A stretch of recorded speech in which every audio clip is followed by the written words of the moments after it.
Limits Homebrew. Coming at you with beer review 600. That's right. What? That's right. Dang, who's been drinking all this beer? Yeah, probably mostly me. Well, we don't blow through this like some people. I mean, we started in February of 2011 doing these beer reviews. Yeah. And it is now December of 2017. So that's kind of almost 7 years. And that means we do a little less than 100 a year. But that's still like, at least 2 a week on average that we put out. Yeah. And Dad had to go through like a 6-month stint of me not drinking at all. Yeah, and we've done diets and all kinds of crazy things. So, but we look damn good, don't we? Always look good. Do we have a giant beer for you? Not necessarily, but as a wine wheel for us, yeah, it finally made it to Oregon last year. Yeah, but I want to tell you that we got to try this beer in 2012 at the Great American Beer Festival before they were canning it. Yes, we did. Yeah, before it was only on tap. Here it is. It is the TEN FIDY, but it's the barrel-aged TEN FIDY.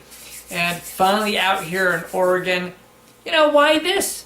Because TEN FIDY is just damn good all by itself, to be honest. I mean, that's probably one of the best straight Imperial stouts you can get that's not bourbon barrel-aged, in my opinion. And now it's barrel-aged. And we get to try it and get more than a 1 ounce pour from Great American Beer Festival. All right, let's get into it. That is black. And that's what you call a dark mocha head right there, I'm telling you. Yeah, that is just amazing opaque beer. That's right. And if you guys didn't realize, the TEN FIDY is also by Oskar Blues Brewery out of Longmont, Colorado. It's hard to believe that it was so long ago. We were actually staying out in Longmont while we were there. Unfortunately, my brother-in-law no longer lives there.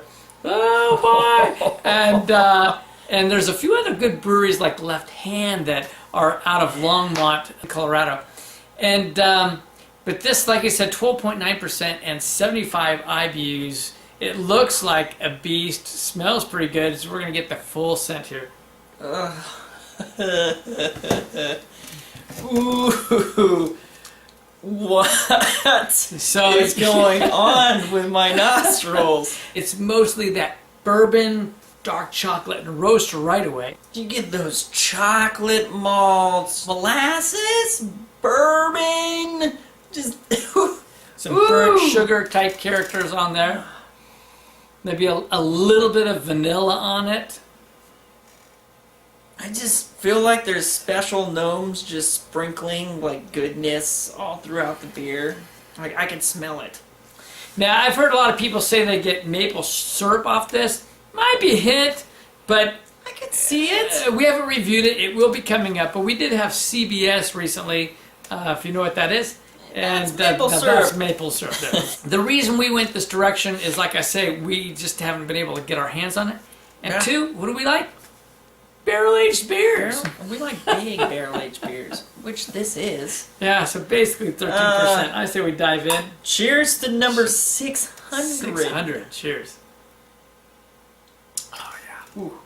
So many times you get a really beautiful Imperial Stout and they barrel age it and then it's thinned out and you got this like light mouthfeel.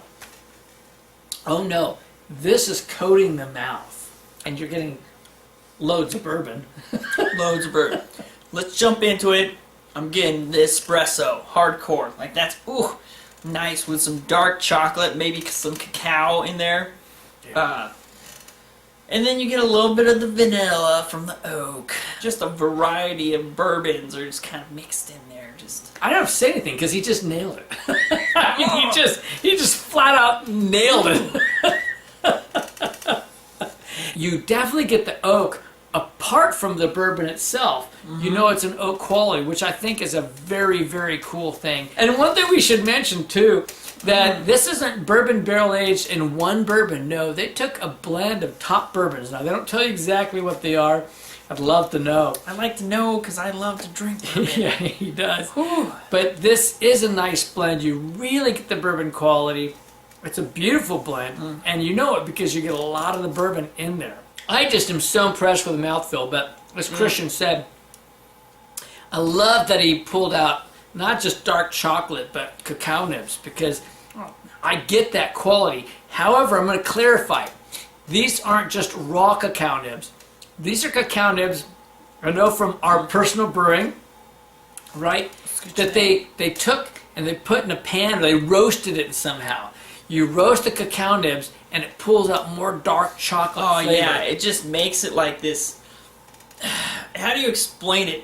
Like if you were falling in like a crevasse cave, just like deep into the earth, and then you finally hit the bottom where you can taste just how dark it is. That's what we're getting right there. This, I think, is his new favorite description. Yeah. He kind of is into these deep, dark caves. Dark caves. We don't want to get into more analogies on his dark cave thing he's got going. But, that's how, earthy and just rich this dark cocoa is. Yeah, I need to get my little miner hat on for this. But this is really rich. I could get you a miner hat. Yeah, we could do that. Let's go travel and find these caves where this beer just sits and waits for us. Do that. This beer is definitely cave-worthy. This is cave-worthy. There's got to be caves out in Colorado. I guarantee it. So it's funny. I mean, this is a good thing to get onto, though. What do we compare these to? For me, personally, I like this better than KBS. I mean, I like KBS a lot, he's but I like it better down than KBS. The gauntlet right there. And the reason I can go there and I can say that, I like a boozy beer. This is much more boozy. Depending on the year of Abyss, this is better than Abyss. Yeah. Sakuba? He calls it Sakuba. I call it Sakaba. Potato. What can you say? We're enjoying this. We're going to take a little break because that's what we do as we celebrate, especially number 600, and we'll be right back with Clement's Homebrew. Okay, we've taken quite a bit of time in here. Oh, yeah. Good. I had to go back. I have a log. We literally have a log with all of our scores from the past. I scored KBS at the time 100 for style and 100 overall.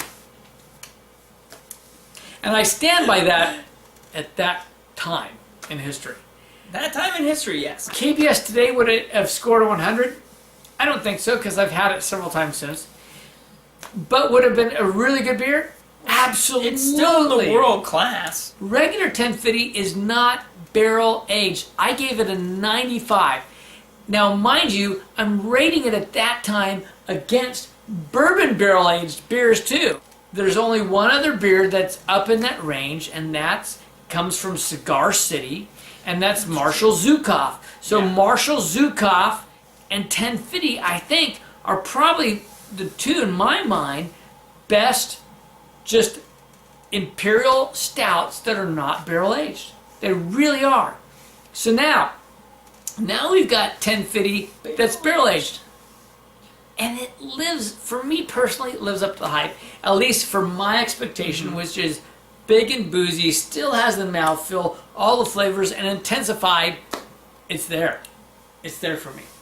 Well, good sir, what is your score for a barrel-aged stout? What are you going to give this sucker? 99.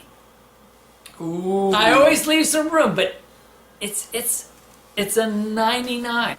Quite frankly, it doesn't bring in like Firestone Walker's coconut when they do barrel aging, right? I mean, you're not getting some of those complexities, but what it does so well.